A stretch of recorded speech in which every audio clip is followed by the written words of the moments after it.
So hello friends, my name Pritam Raikwar. आप देख रहे हैं परफेक्ट एजुकेशन चैनल। आज हम बात करेंगे एंजाइना पेक्टोरिस। एंजाइना पेक्टोरिस होता क्या है? What is angina pectoris? The angina pectoris are a type of chest pain. थोड़ा पेन चूज करेंगे friends.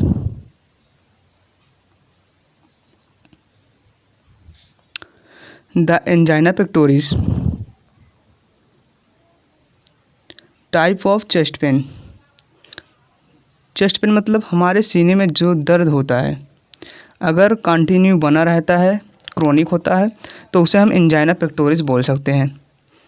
काउजेड by reduced blood flow, lack of blood supply. Lack of blood supply. Okay, थोड़ा हिंदी में देख लेंगे। Angina pectoris एक प्रकार का सीने में दर्द है जो रक्त प्रवाह में कमी, रक्त आपूर्ति के कारण होता है। हमारे हार्ट में कोरोनरी आर्टरी होती है ना, कोरोनरी आर्टरी में अगर कोई स्पाज्म या नैरोइंग या वह उसमें ब्लड क्लॉटिंग हो जाता है, तो हमारा कोरोनरी आर्टरी हार्ट जब ब्लड पंप करता है तो सफिशिएंट अमाउंट में प्रॉपर सप्लाई नहीं कर पाता है ब्लड को, तो उससे चेस्ट पेन होता है, हमारा चेस्ट पेन होने लगता है।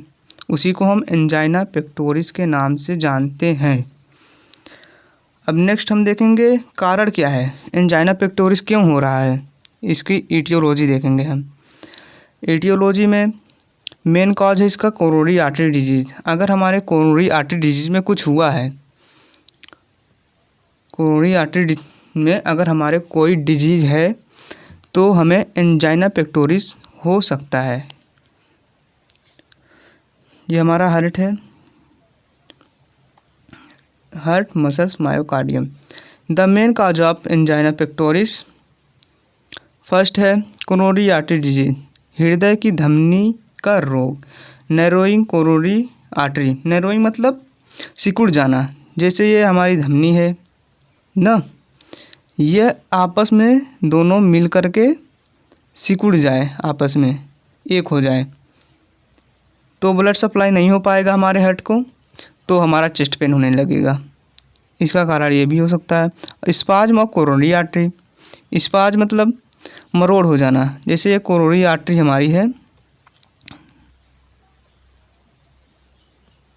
ये हमारी कोरोनरी आर्टरी है ना,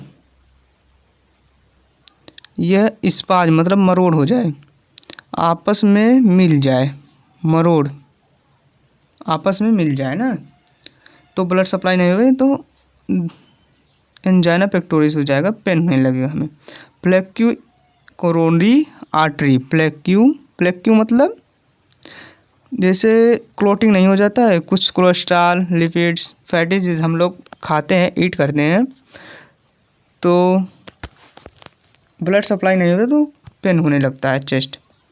अब नेक्स्ट हम देखेंगे ट्रीटमेंट कैसे होगा इसका। ट्रीटमेंट, ये तो मान लो कारण हो गया, अब ट्रीटमेंट को कैसे हम देखेंगे। ट्रीटमेंट हमारा दो प्रकार का होता है। फर्स्ट यही है, फर्स्ट है नॉन फार्माकोलॉजिकल ट्रीटमेंट, मतलब बिना मेडिसिन के ट्रीटमेंट, और दूसरा हमारा है फार्माकोलॉजिकल ट्रीटमेंट। पहला ये हुआ और दूसरा फार्माकोलॉजिकल ट्रीटमेंट। फार्माकोलॉजिकल ट्रीटमेंट मतलब सिंपल सा, बिना फार्माकोलॉजी मतलब मेडिसिन द्वारा ट्रीट करेंगे, और नॉन फार्माकोलॉजी मतलब बिना मेडिसिन के ट्रीट करेंगे। ओके। अब हम देखेंगे नॉन फार्माकोलॉजिकल ट्रीटमेंट, बिना मेडिसिन द्वारा ट्रीटमेंट। ओके, इसमें पहला आता है स्टॉपिंग स्मोकिंग, स्मोकिंग को नहीं करेंगे ना, और कंट्रोलिंग वेट को कंट्रोल करेंगे। ओके, जब फैट कम होगा तो वेट कंट्रोल होगा। अवॉइडिंग हैवी वर्क, कोई हैवी वर्क नहीं करेंगे। अवॉइडिंग स्ट्रेस, किसी चीज़ का ज़्यादा स्ट्रेस नहीं लेंगे। अवॉइडिंग अल्कोहल का अब्जॉर्प्शन कम करेंगे। ओके। और मीट, मांस मछली का उपयोग नहीं करेंगे, मीट को नहीं ईट करेंगे,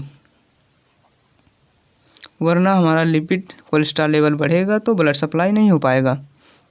हाइपरटेंशन को मैनेजमेंट करेंगे। ओके। अब नेक्स्ट देखेंगे अपना फार्माकोलॉजिकल ट्रीटमेंट में हमारा आता है मेडिसिन द्वारा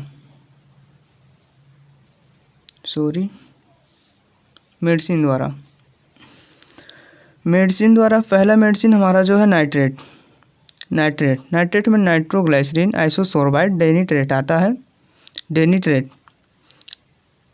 ओके। नाइट्रोग्लिसराइड में यही है हमारा पहला ड्रग, जो कि हमारे ओपन करता है कोरोनरी आर्टरी को। जब हमारी नैरोइंग हो जाती है तो उसे कोरोनरी आर्टरी को ओपन करता है नाइट्रोग्लिसरीन।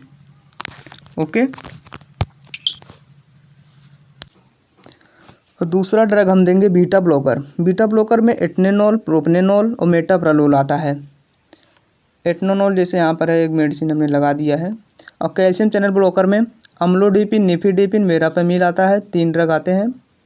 और थ्रोम्बोलाइटिक ड्रग देंगे स्ट्रेप्टोकाइनेज, यूरोकाइनेज, अल्टेप्रास आता है ना। ओके। फार्माकोलॉजिकल ट्रीटमेंट यही सब है, और फिजिशियन के सलाह में लेंगे ये drug. Okay.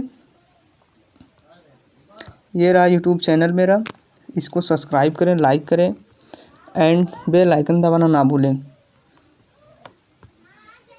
Thank you for watching.